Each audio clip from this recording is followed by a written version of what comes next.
Hi guys, how are you? Welcome back to my garden on a really nice spring afternoon. Super excited that spring's really on my side. I feel so fortunate and we can continue with the planting. So I hope you enjoyed last video where I took you with me in the upper garden.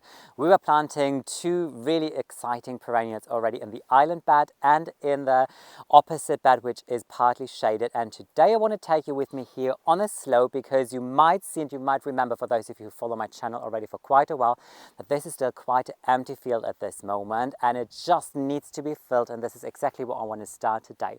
A lot of the things that I will plant in here will be tubers, something like dahlias, it will be cannas, which are rhizomes to be fair. I will plant a lot of annuals in here because I really want to change up this area year after year, but nevertheless I also want to put some perennials in here, kind of as a backbone. And there are some perennials or some colors where I always land on just because I love them, and any shade of purple or blue always works for me. No matter what, I always love it. It's kind of sprinkled in throughout the entire garden and I intend on doing just the same thing here.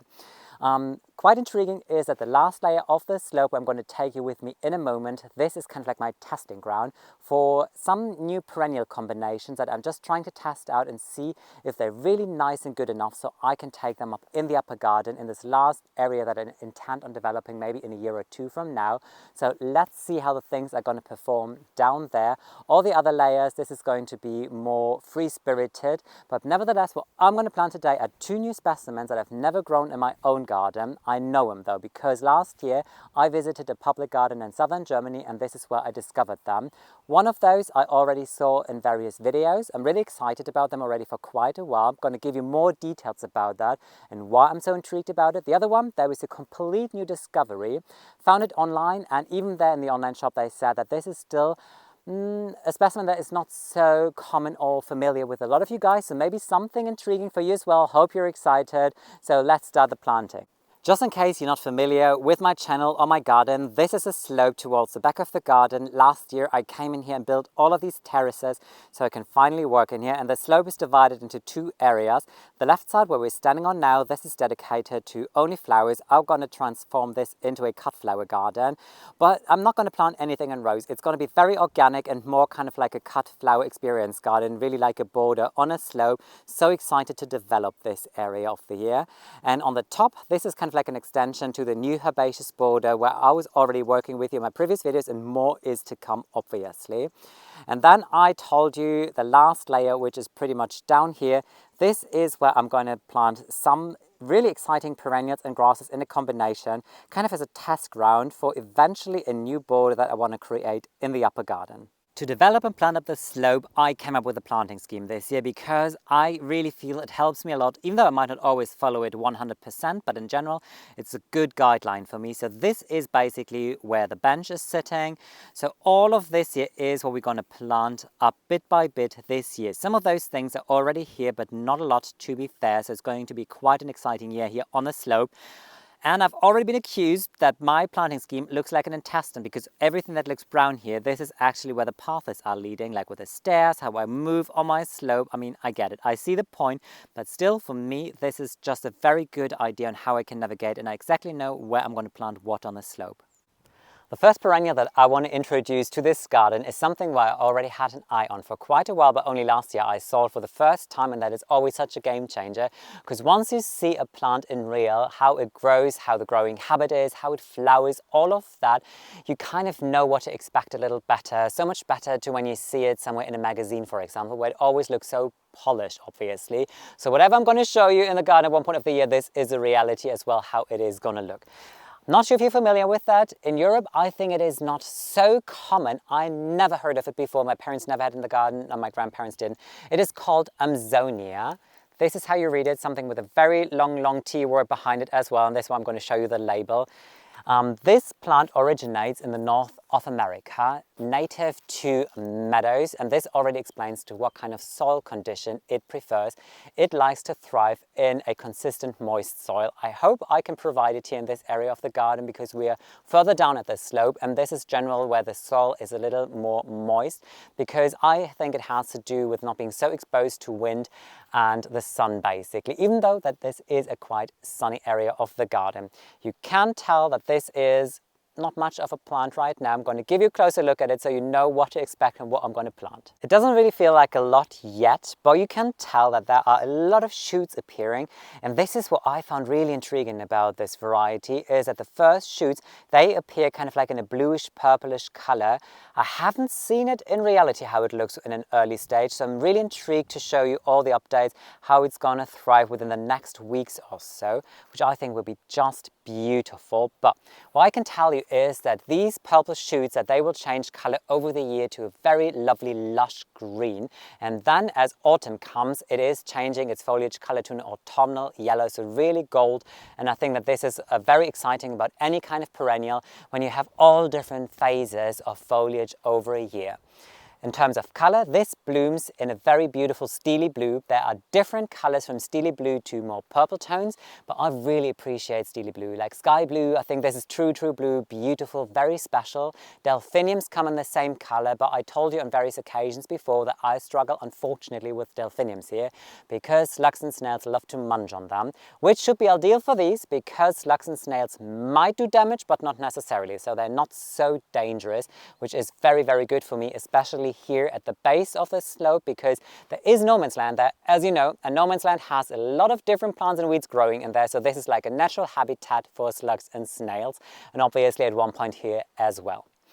What I'm going to do as usual is I will plant these dead level, and I will put them exactly where they like to thrive, which is mainly in full sun, and this is why this area of the slope is quite good. There is a time of the day when the trees in my back have a little bit of foliage, that is around noontime, when there is a little bit of partly shade here, but those trees have a lot of missile, so they're not so rich and full, and they don't have such an established crown anymore. So even when there is a little bit of shadow here, it is not doing so much harm. You know what, I can hear Alfie in my back, and I think that she's probably playing on the dead hedge. Yeah, she's sitting on the dead hedge. Okay, I was just like, is she already kind of like exploring no man's land? Oh no, she isn't. She's just enjoying the sun. And the dead hedge is like a never-ending source of toys for her because it's stick galore. There are so many branches and sticks. So sometimes I see her running in the upper garden and just like, where did you get that big massive branch from the willow from? And I'm like, oh, the dead hedge, obviously. So this is our constant game. She brings me something and I take it back. But all right, so much about Alfie.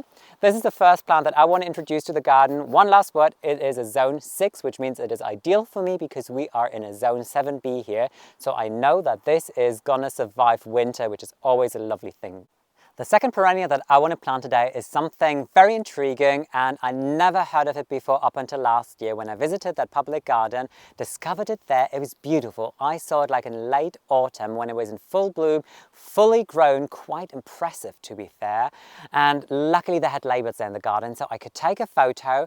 Tell me if you know about it. I tried to figure if there is a common name in English, and even that I couldn't really tell. It's called, now comes it, Strobilanthes. There's like when you have all different options and how to say it right.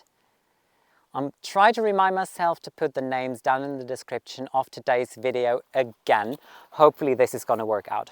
This does not originate in the north of America. This is native to Siberia. And that already explains how hardy it is for most of the plants. This is hardy to a zone 5. I thought it would be even hardier, to be fair, but still, it can really cope extremely well with a lot of cold temperatures. What I want to do is quickly show you what I got delivered, because as all of my perennials, they all came online. So you can't go to the garden center and shows you basically open your box and you're happy with whatever you find. So let's take a closer look at these. Again, it doesn't look like a lot yet though, but this plant truly grows to a true whopper of a plant, between 80 centimeters or 1 meter in height, almost like a tiny shrub. It's one of those perennials where you're very impressed how vigorous they are. The leaves, you might tell, they have a little fluffy texture on the surface, very delicate. They grow to a lot bigger size though once established. The entire shrub has an absolute beautiful growing habit, very dome shaped, really like a nice shrub. So wherever you plant it, in the first year obviously it's not going to reach the entire potential, but when you plant it you need to make sure that you give it all the room and space that it requires. In terms of soil, it does not like to dry out completely when it is in full sun. If you put it in partly shade, and this is what it can cope with extremely well, it can dry out a little bit as well. So to be fair, I have just planted autumn anemones up there in the upper garden. This would be a perfect neighbor for your autumn anemones or some aster varieties as well. It flowers in purple, so my favorite color for the garden, obviously. And I'm going to put it in two different areas here down at the last layer of the slope. One, which is just further down there, which is more in the sun, and the other is going to go more into my back, which is a little more placed in partly shade. And this is quite interesting for me as well, because when I put it in two different areas, I can see and I can judge how they perform, how different they perform. This entire bottom layer of the slope will be a mix of color of blue, purple, and kind of like peachy apricot kind of tones. So I'm very intriguing about it. For those of you who follow me on Instagram already for quite a while, you know this is one of the color combinations that I love and what I had an eye on already for quite a while, and something that I might do in the next phase of developing the back of a garden. When I'm talking about pest, this one here should be relatively safe for slugs and snails as well. They can come, they might munch in there, but it's not one of those magnets for slugs and snails, so perfect. And again, I'm going to plant at dead level and just put a little bit of starting fertilizer in there. So all I'm going to do now is space the plants out according to my planting scheme, exactly where I want to have them, and let's start the planting. I want to put my first Strobilanthes, this is how I'm going to pronounce it now, right here where little Miss Alfie made it herself comfortable, right, on my penstemon. Can you believe it? These are all offspring from last year. She's literally lying on them, but they're very sturdy, so it doesn't do any harm to them. This is penstemon dark towers, and I grow them in the upper garden. They're absolutely beautiful. They have very long flower spikes in like pinkish, whitish tones, really delicate. All the new foliage comes back, really dark burgundy, beautiful color, nice contrast as well. So before I'm going to plant the Strobilanthes here, what I need to do is make sure that you move your little cute little butt here, right? And then I can lift all of my penstemon and then they go into the upper garden.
Everything is planted and I couldn't be happier because a lot of the planting that I do is really for the year to come and especially for autumn. I'm an autumn person. I love the garden and its autumnal beauty when all the colors are bursting out again, and so is it here with the Strobilanthes that I just planted here. I think I forgot to tell you before, this comes to flower from August up until October, so definitely beautiful, and I think it's going to be very special in this area here because just behind it there is a cotinus variety called Grace that we planted together throughout the year that has really lovely deep plum color foliage, and then in autumn it changes color to the most beautiful ruby red, really shining in the sun here.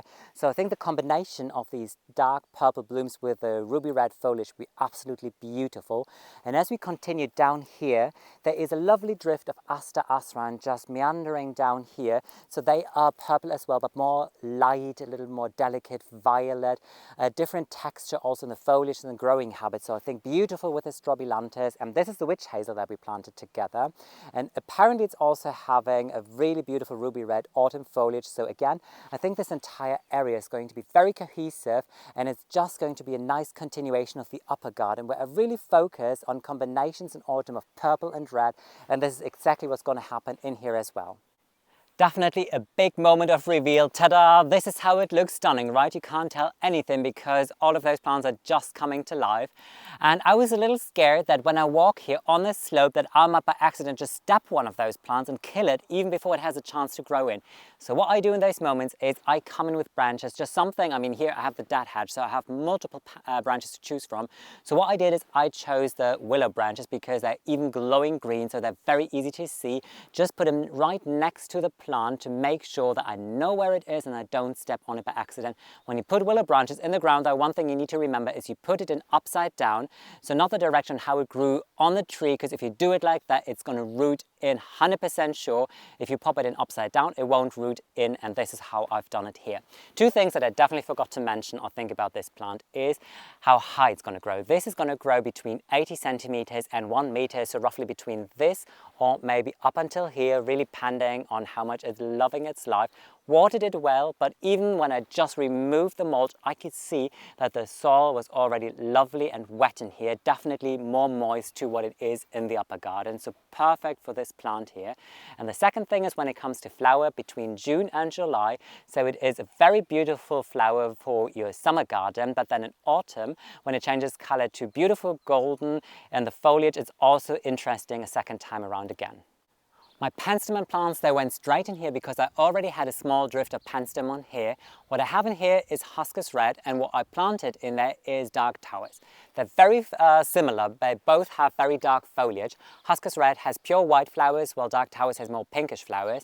But I have the same combination in the island bed, which I'm going to show you in a second as well. And they work together extremely beautiful. They flower the same time as roses, in between like May, June, July basically. Very delicate, very dainty little flowers. These like really nice flower spikes, how they come up. I think it's something that you really might want to consider for your own summer garden as well.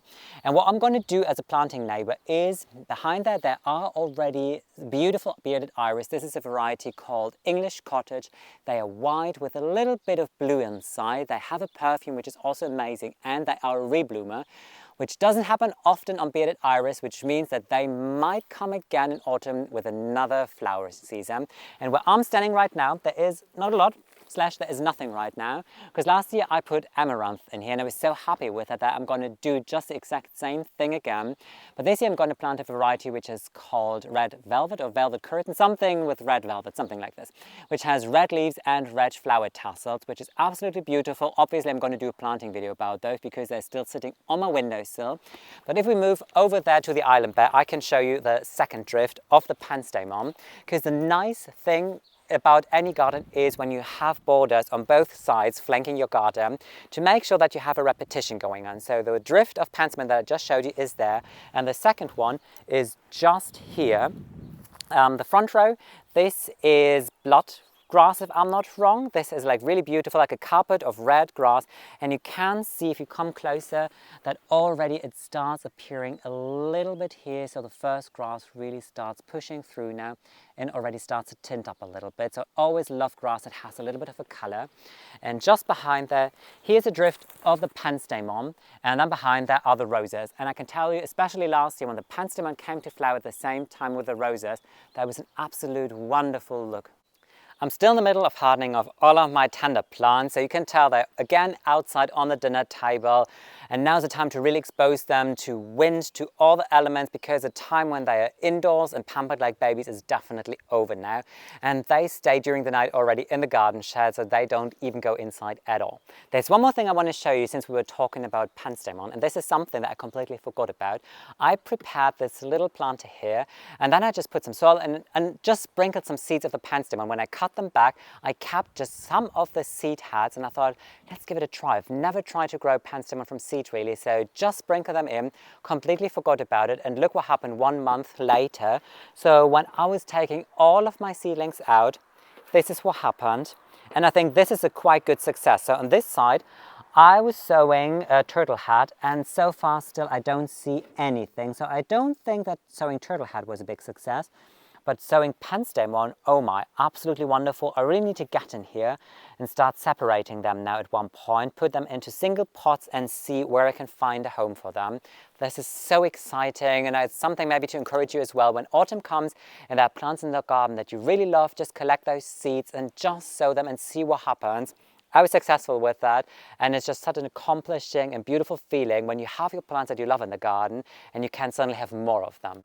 You guys, that is it for today's video. Hope you had fun with me today in the garden. Again, I always love sharing those garden moments, obviously, with you, and especially now when the planting really continues. It actually really starts now, because now it's just all about perennials, and they can go into the ground, obviously, because they are not so tender. But at one point, I'm going to take you with me to the slope, and then we're going to have planting video after planting video, because all those annuals that are still sitting outside now need to go into the ground at one point. So excited to share it with you. Wish you all a wonderful day. Thank you so much for watching today's video, and I would love to welcome you in my garden very soon again. Take care, guys. Bye.